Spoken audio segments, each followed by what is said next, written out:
We have with us Mr. Manish Prasad, President and Managing Director for SAP Indian Subcontinent. Mr. Prasad, many thanks for speaking to PTI. Thank you so much. Thank you for coming here and thank you for having me here as well. SAP is a German tech giant, but tell us specifically about your India operations. What's the kind of headcount that you have in India?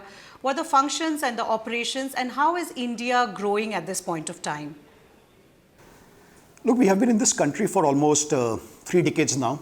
Over the last 3 decades, we currently cater to about almost every large enterprise that one can think of. We passionately talk about that 60% of India's GDP touches the SAP system in some form and shape. But our story doesn't stop here.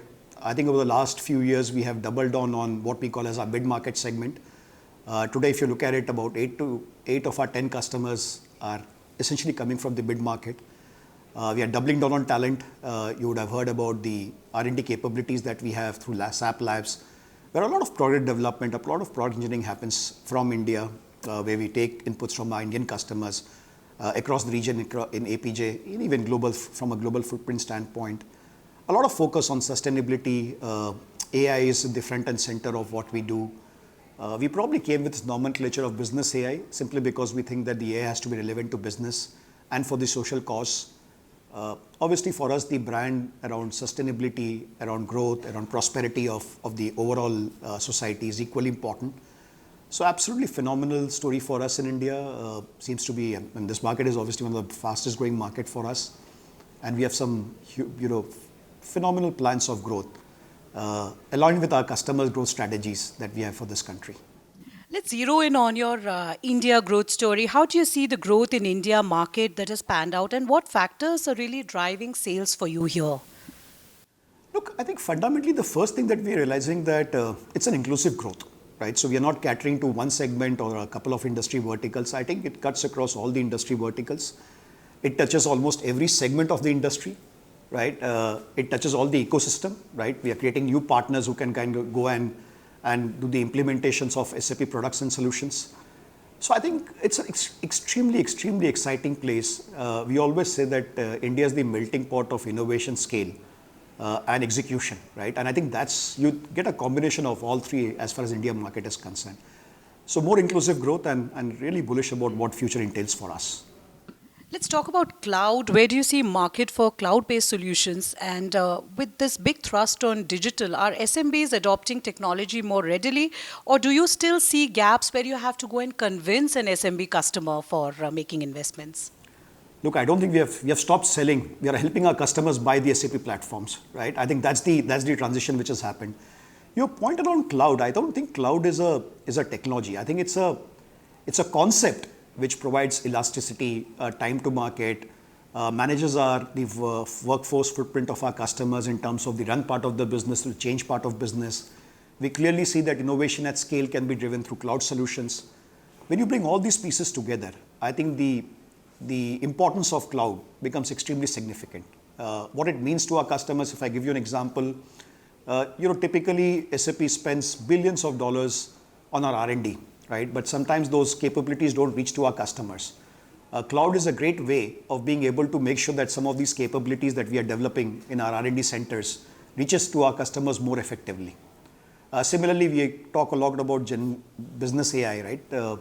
I think there's no quarter which goes by where we create a lot of use cases. And how do you then take it back to our customers across various industry segments that are relevant to their business?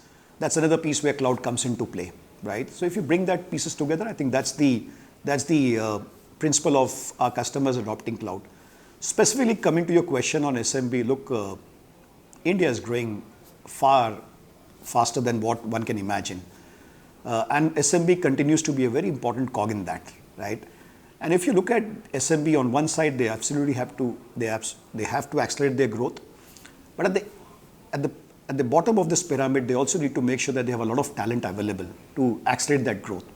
And this is where the impact of technology starts coming in, right? Because when you bring business AI into life and get it to work along with the human capital, I think that's where the efficiency starts coming in.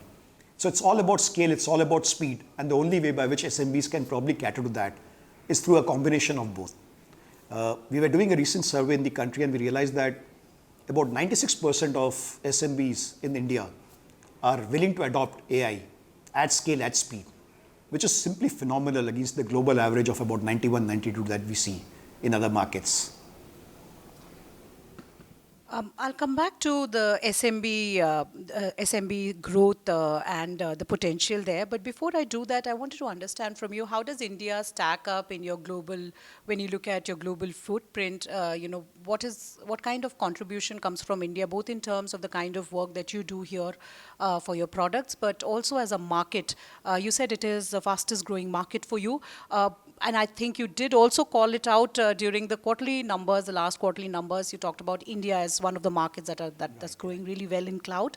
Would you like to talk a bit about that? Look, India is one of the fastest growing market, and it kind of mirrors what's happening in the country, right? So I think that piece is very well established. The other piece in India is that whatever you touch millions and billions. If you look at SAP platforms, it's all about resilience, it's all about capability, it's all about being able to create elasticity in the solutions. And that's where, again, India becomes extremely relevant. There are a lot of case studies which is coming in, right? So India is not only leapfrogging from a process standpoint, it is also leapfrogging from a technology standpoint, right? So we are doing a few generations of leapfrog. And that's where the India story becomes extremely exciting for the SAP market in general and for SAP as a footprint in particular. Then comes the human element, the talent pool, right? We passionately talk about that India is probably the oldest civilization with the youngest population. And when you have so many STEM resources in the country, how do you tap into that and kind of use them not only in the context of providing solutions to our customers in India, but it also becomes an extreme modern element in the global human capital supply chain. I think that's what India has to offer for our customers, both locally and globally. What are the pockets of demand in India? I mean, which are the sectors which are ahead of others in embracing technology? Which are the sectors that have not embraced it so much and therefore has a huge runway for, in terms of the spends that they can make, in terms of how they can transform their business using technology? Which are the ones which are ahead of the curve? Which are the ones which are, an opportunity for you perhaps because they haven't embraced it in a way that they should have? Amita, that's a very interesting question because in my view, I think the growth is happening across all pillars, right? One can argue that, some of them may probably, as I said, leapfrogging 3 or 4 generations of technology. Some have been doing an incremental adoption of technology. But I don't come across any segment where technology is not getting embraced, where, conversations regarding growth is subdued. I think every segment looks extremely bullish. And from the vantage point where we sit, since we cater to almost 25 industries, we think every industry is probably catering, looking at new solutions, sweating the existing assets that they have, make sure that they are investing in the right places as such, embracing AI, keeping the green planet into consideration. When you bring all those pieces together, I think it just looks a beautiful story. And then if you add an element of focus of the corporates, of the enterprises and the government and the initiatives, of creating a journey from education to employability, that piece then adds another momentum to the entire growth strategy. I think that's where India becomes so important. What are the factors that are driving growth for you? What are the growth engines for you when it comes to the Indian market? I would probably put it across 4 buckets. One, there are a set of customers who have been using SAP portfolios for a few decades now. I think they are looking at realizing those assets better. They are transforming that platform into cloud. They are looking at a set of solutions that is coming from SAP. So that's clearly one segment. Doubling down on things like business technology platform, which creates a low code, no code, has all the facets what technology has to offer. The next segment for us is the net new, which we call in the mid-market. I shared with you that 8 out of 10 customers that we currently have are coming from mid-market space across various industry verticals. There it's a little more holistic. They are probably taking the entire portfolio of SAP solutions and then making sure that it gets realized from time to value in a much shorter period of time. The third segment for us is obviously public services and the PSUs. We have been having a huge footprint there. We are now looking at in terms of how do we create the next level of efficiency and effectiveness in their processes and align their solutions to business outcomes. And then the fourth piece, in my view, is the entire unicorn and the digital natives, right? When you have about, we cater to about 55% of the 110 unicorns that you have in the country. We probably feel that one unicorn gets created every month in this country, if not more. And then you have 100,000 startups there. Each one of them creates a lot of challenges, and sometimes we actually co-innovate with them in terms of creating capabilities that we can take to a broader market. So yeah, these are probably four growth levers that we see from a market standpoint. Startups, I think, is a very interesting segment because while they are digital natives, they are also facing a lot of issues internally in terms of financial issues and corporate governance. While they are one of those who are readily, I think, who are convinced about the gains that come in from technology and software. Has there been a bit of a shake-up in that basket? Because a lot of startups, we've seen over the last couple of quarters, many of them have closed shop, many of them have cut down. They have cut down on the spends, they have cut down on any kind of cost that they need to take away to make their operations more profitable. How do you see this, that whole startup unicorn space? Look, in a digital world, one of the concepts that come in is that if you have to fail, fail fast. And you should not be averse in terms of trying new ideas, right? And I think that's pretty much what is happening in the digital world, in the digital native world, one would say. But more importantly, I think the points that you talked about, corporate governance, fiscal prudence, being able to create the right kind of governance, being able to predict how the future entails, right? I think that requires a lot of capability. If you look at, I was sharing with you, we have been in this market for almost 3 decades, right? So look at the industries that we are catering, which we call as large enterprises. We are probably in some form of, I won't call it startups, but they were reasonably small when we started, but then they embraced those solutions. And that became probably one of the foundations in terms of as they're expanding, they are leveraging technology far simpler and far better. I think that's the transition which is happening. In fact, I think they are all digital natives. They are born out of technology. They understand cloud. They understand mobility. They probably embrace every new thing which is happening in there. I think that transition will always happen. But I think there's a lot of role that SAP plays, right? I mean, I can tell you that, 3 of the startups that we have been using, who have been using the SAP solutions, have now gone public, right? So and that base is only growing, right? So yeah, another extremely exciting space for us, and yeah, we are absolutely doubling down on that. We have come with our product portfolios called Grow with SAP, which is meant for startups to kind of make sure that as they scale, they keep on using the solution. That's pretty much how we are catering to that segment of the market. Do you see them distinct from the SMB segment as you operate on, or as you have your business units, the way they operate? Is that a separate? Do startups have separate resources allocated to them, or are they part of the SMB basket?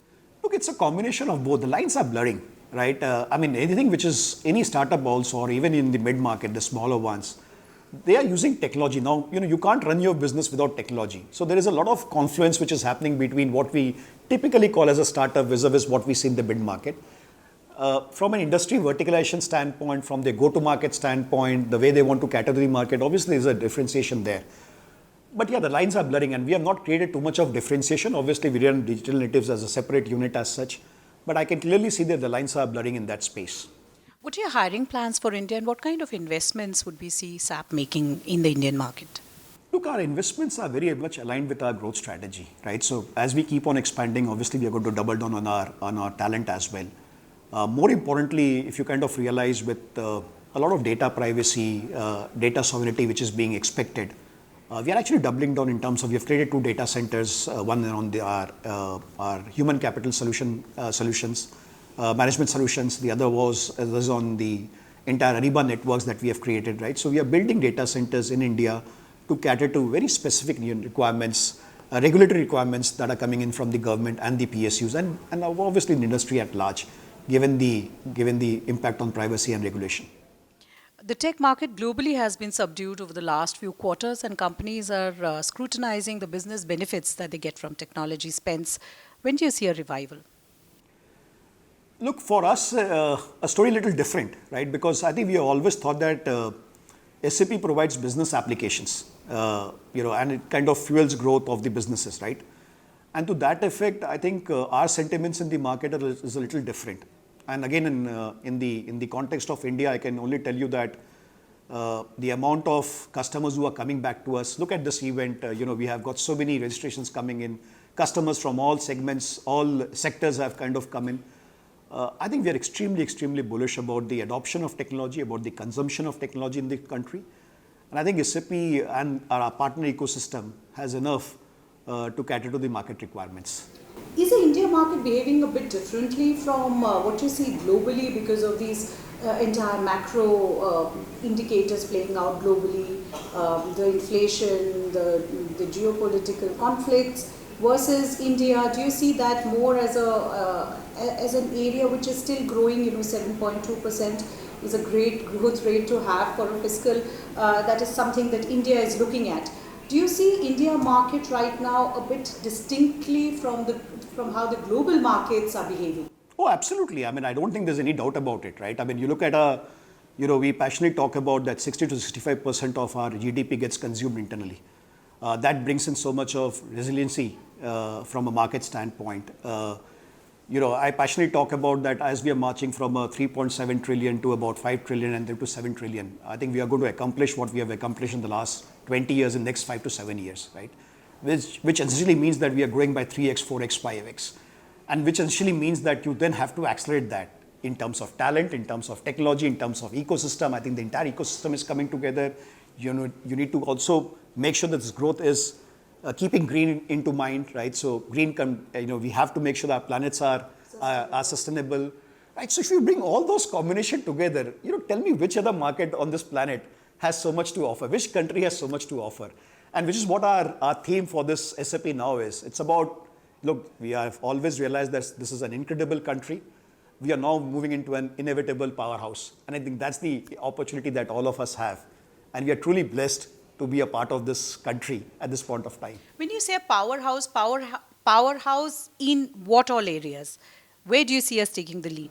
I think, obviously my knowledge would be a little limited from a technology standpoint, but clearly from a technology global supply chain, we are there. From an innovation part, we are there. We know how to sweat our assets and then make the most out of those assets. I think clearly that's a third area. We obviously are playing a lot in the global supply chain. We come across customers who are acquiring assets globally, which is where they are asking us to extend their SAP footprint. So I think it's pretty more. I think it's probably across all segments that one can think of. Before I wrap up, I wanted to ask you about AI and Gen AI. Those are the buzzwords for many seasons now. How are you leveraging artificial intelligence and Gen AI in your operations and what you're offering to your clients? And also, how do you see it impacting jobs? Because there's this whole debate on whether it will lead to layoffs. And there's nothing to do with SAP in particular, but overall, there's this fear that it may displace the job market. Where do you see the role of AI versus jobs and AI in terms of business efficiency? Look, for us, I think AI is getting infused in everything that SAP is going to do in future. And the reason why we are giving this terminology of business AI is because we think that the AI has to be for the business, right? And our AI strategy probably revolves around 3 R's, right? 3 pillars as we call it, right? Which is AI has to be relevant in the context of our customers' business. The data has to be reliable and relevant for them. And then the third piece is the responsibility. We all have kind of heard about certain situations. So we just want to make sure that the AI piece is handled with a lot of responsibility and regulation as well. Coming back to your second question, I think the excitement part here about AI in India is that, because our growth has to be in a non-linear way in terms of our growth to human capital to efficiency, I think that's where AI comes into play. So it's not about eliminating the human talent. It is about collaborating with the human talent in terms of bringing more efficiency and effectiveness. Take any process, from an order to cash process, a hire to retire process, a record to report process. I think there are so many areas where AI is getting infused and getting embedded in the process, which provides that intelligence along with the human intelligence to create that impact from a productivity standpoint, from an efficiency standpoint, from a business effectiveness standpoint. I think that's the value of business AI in the context of this country, and that's where we are extremely fortunate that SAP as an organization has come back with this business AI as a true pillar of growth. Mr. Prasad, it was wonderful speaking to you. Many My thanks pleasure. for speaking Thank to you so PTI. much.